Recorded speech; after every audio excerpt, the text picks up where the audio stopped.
Kupaw, Rude, tingnan ninyo ang aking ulam. Talaga naman ako nagluto ng buko ng kalabasa. Nilagyan ko ng sitaw at okra.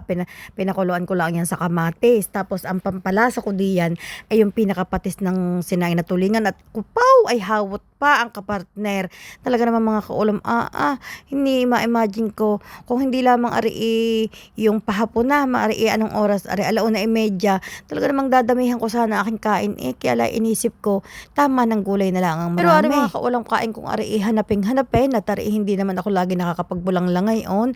Ako lang talaga nakakita mga kaulam ng napaka-sariwang buko ng kalabasa sa palengke. Pagka ako nakakakita ngayon ng buko ng kalabasa, hindi ko pinalalampas mga kaulam at bihirang makatagpo ng gayon. Nagkataon na ako'y may mga okra pa at saka sitaw na malapit na talaga mga kaulam umitim at 1 linggo na sa ref. Ay di siya kung pinaglahok-lahok.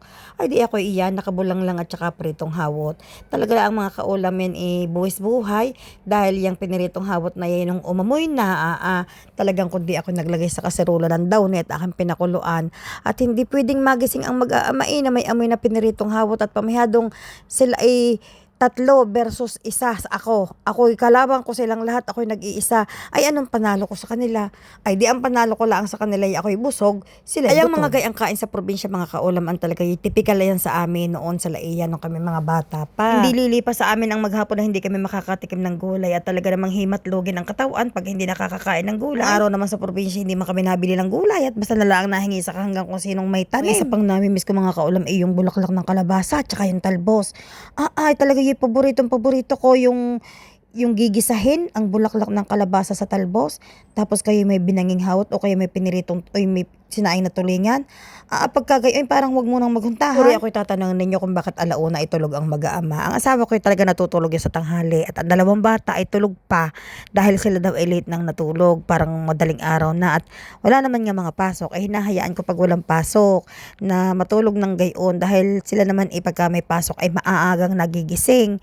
Ay di ka pag ganitong bakasyon na may hayain ng sila tanghali ng gumising, hayain ng magpuyat at hindi naman parating gayon. Ay kahirap din naman pagka yung parating maagang nagising at mga nakakaawa din naman ay pagka ganitong bakasyon. Maigi na lamang at hindi nga sila nagising na ako'y nagprito ng hawot dahil ang mga yun talaga basta kaunting lutuin ko na may maamoy na ganyan ay nagsisibaglabasan ng pinto at nagtatanong kung ano daw nangyayari sa kusina at bakit daw gayon ang amoy. Nung mga bata pa naman sila hindi ganyan, ayos lang sa kanila ako'y nagpiprito ng hawot. Abay habang naglalakihan ay nakakamana yata sa ama. Minsan nga sinasabi ko hayaan nyo na naman ako at ito lang naman ang aking bisyo at ito lang naman ang kaligayahan ko. Hindi naman araw-araw din ako nagluluto ng hawot.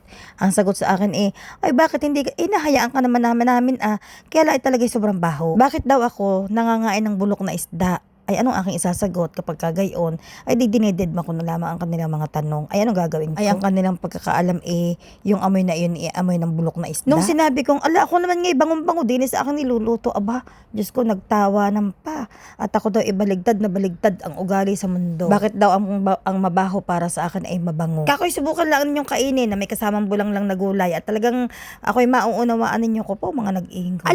Hindi ko na ipinagpipilitan basta ako'y gusto ko ito. Kung ayaw nila di huwag, hindi ko man sila pinipilit at hindi ko sila pipilitin dahil 4 na hawot na ang natitira sa aking ref baka sila pa makaubos kapag nagustuhan pa nila. Inire-reserve ko pa sa balatong.